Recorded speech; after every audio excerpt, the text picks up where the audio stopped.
loud. Okay.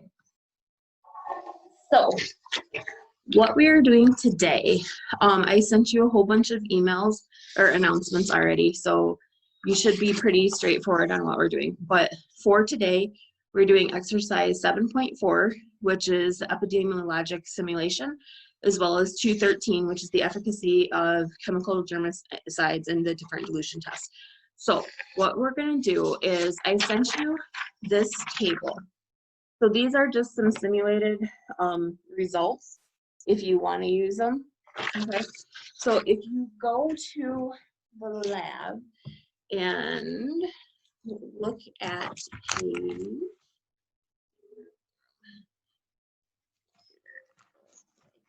all right, that's Incidence. So we would look at page, this is 7.4.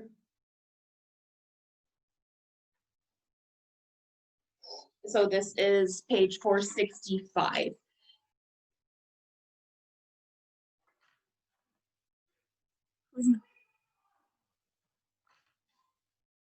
Oh, hold on a second. That's my computer going crazy.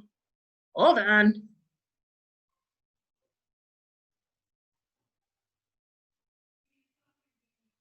Hold on. All right, let me just try to close all of these. Okay, guys, hopefully you're still okay. Yeah, it was playing a YouTube video I had watched. All right, so anyway, on page 465, this is exercise 7.4. And so a couple of big things to pull out here are the highlighted keywords, okay? So understand what fomites are, so those contaminated objects, vectors, common sources of epidemics, which would be the propagated transmission, the index case, etc. Especially since we're in the middle of an epidemic or pandemic, this is really pertinent. And so I do want you to spend some time going over these. Other thing is the incidence rate, and remember that the incidence rate is the number of new cases in a time period divided by the size of the at-risk population of the midpoint of the time period times 10 to the nth power. And that's because we're talking at really big numbers, thousands, hundreds of thousands. And so we use a small sample size to guesstimate what the bigger population size would be. And then the period prevalence is the number of existing cases over a period of time divided by the at-risk population size at the midpoint of time times 10 to the nth. And then the third one is basically the average duration of the disease is known. Then the prevalence can be estimated using the incident rate, such as prevalence is the incidence times duration. And so those are a couple of like formulas that you will need to know. And then since we're not doing the actual lab, you can skip part 1, which is like the lab one, which is basically kind of like what we did with the glow germ. And I mean, still kind of read through it, but obviously since we're not in the lab anymore because of COVID, we can't do this. And so this is just showing you how some results would be gathered. And then for lab 2, which starts on page 467, you can see that, you know, they're saying a plus for positive growth, negative for no growth. They're using S. marcescens for the growth media. But like I said, you can use this data table as that I emailed as an announcement as results to work off of. And then just fill out the tables in on 469 the best that you can and use those data or just pull some data and just try to do some calculations, you know, for 470. But then going on for the data sheet on 7.4, which is on page 471, you can see the data and you can pull the data because it is, you know, checked off little boxes so that you can actually kind of see how much growth there is, etc. So just do the best that you can. And I will be by my computer to try to answer questions if you guys need them. I'm not going to keep the Zoom on, but if you have an email, you can email me. But honestly, just try the best that you can. Going to exercise 213, this is using the efficacy of chemical germicidals in the use solution test for disinfectants and antiseptics. And so I also sent you these results, okay? And so what I would suggest is instead of printing them off, keep them on your computer and use them, because then you can zoom in. Because one of the things we're looking for is turbidity, which is basically how cloudy the media gets. And so if it's still clear, that means it's low turbidity and there's no growth. Where if it's really cloudy, kind of like what we saw with the little tubes that we looked at with the growth last week. If it's really cloudy, then there is going to be growth. So this is the paper results for the 4 different chemicals. And also make sure that you're paying attention to the organism labeling. So you can see here that this one's E. coli, where the one on the next page is Staph epi. Okay, so really make sure that you're looking at the different labels. And then there's bleach, isopropyl alcohol, H2O2 is that hydrogen peroxide, and then Lysol at varying concentrations. And so just use these for your data results to fill out those tables as well as you can, okay? But that would be the results, so that should be pretty straightforward. I also sent out another media.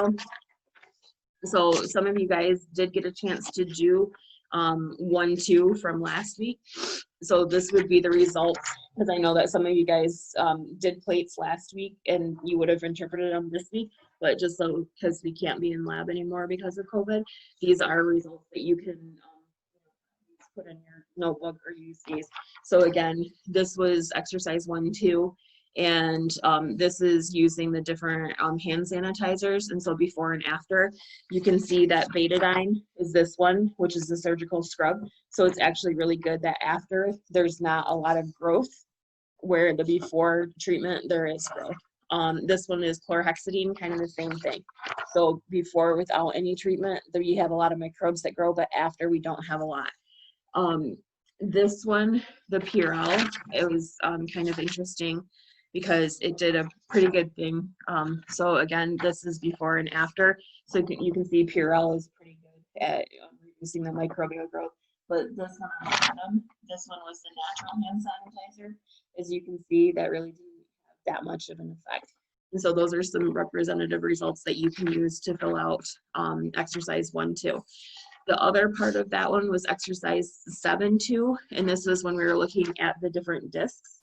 Okay, so again, if you were able to do this last week, fantastic. If not, or if you missed a couple of them, so the antibiotic key is right there. That's what I wrote on the board. But basically, look at the plate, and so this one's labeled Staph epi, and then you would have to look at the different circles and what they're named, and then use a ruler to measure the zone of inhibition. So that's using Staph epi, and then this one is using E. coli. So again, that's going to be, most of you guys already did that, but if you did have to do a makeup lab, that would be what you would be doing. So if you did that one in class with us last week, you're good. Just do the epidemiology one. And then, yeah, if you have any questions, just shoot me an email. Are there any questions right now? Yes. So I was starting to do 7-4 before we logged on here, and I looked at some of the stuff, but I'm just confused as to like, how do we know how many people would be affected from it? Like, I didn't see a base number to start out with. So that's where I was kind of honestly having a little bit of trouble too. And that's why I said, if you can't fill out those specific ones, then just try to do the ones that you can. And so I had a hard time trying to figure out the first table myself, because even when I filled out like this data sheet with those results, it really didn't make sense to me, because they were all positive except for one, and it didn't kind of traject out. So if you have to skip that part and just go to the data sheet 7-4 and start with exercise 3, and just kind of pretend that you are seeing results, or look at a thing, or you can look at table 6, how it does give you results. Just try to extrapolate or find your own data and say, okay, if I have a population size of 10,000 and I'm infecting 10 a week, just make up something just so you can get familiar with those calculations. This isn't a right or wrong one. It's going to be just try, and so that you can understand really what the incidence rate versus the pandemic period is. Or does that make sense, the prevalence period? Yeah, that makes sense. I was just didn't realize that part of it, but yeah. No worries. I sat here for an hour and a half staring at it. I'm like, how can I make this work? And it may just be that my brain's not grabbing it, but I couldn't figure out how to make the extrapolated data that one of my coworkers put together work on this table, because like I said, even when you fill it all out, only one case is negative for the first week, and then they're all positive, and then all of a sudden they go to negative. And so it's not really showing a bell curve. So like I said, if you have to make up your own results, then that's completely fine.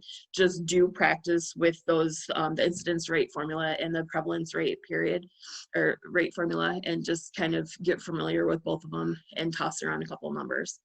Okay. Okay. Thank you. Yeah, no worries. Is there anything else? Any other questions that I can help you guys with or anything? No. Welcome to 2020. So, all right. Yeah, so just you do you, and if you have any questions, let me know. And I sent out an updated lab schedule for the rest of the week. And so that was in an email. Do we have anything to do next week, being Thanksgiving week? I thought I seen in your thing it was like a maybe, but weren't sure. So are we Zooming or anything? No, we are not Zooming. We are not having class. But if you guys want to start doing your data collections, when I send out information on that, then you can. But no, technically nothing is due next week. But if you do want to get a leg up on the next week's lab, then you can. And Okay. yeah. Okay. Okay. All right. Let me see what I sent out. Yeah, lab schedule for the rest of the semester. Oh, come on, computer. Yeah, so Thanksgiving optional students start collecting data for bacteria tables. So I just got the bacteria table today, so I'll put together an email either later this week or early next on how to start collecting stuff. So yeah, but no, we are not meeting. Oh, Mackenzie's kitty. Okay, is there anything else I can help you guys with? No? All right. Well, I will, this was recorded, so I will send out the recording. And like I said, if you have any questions, just shoot me an email. And good luck, you guys, and stay safe, okay? And happy Turkey Day. Bye-bye. Bye.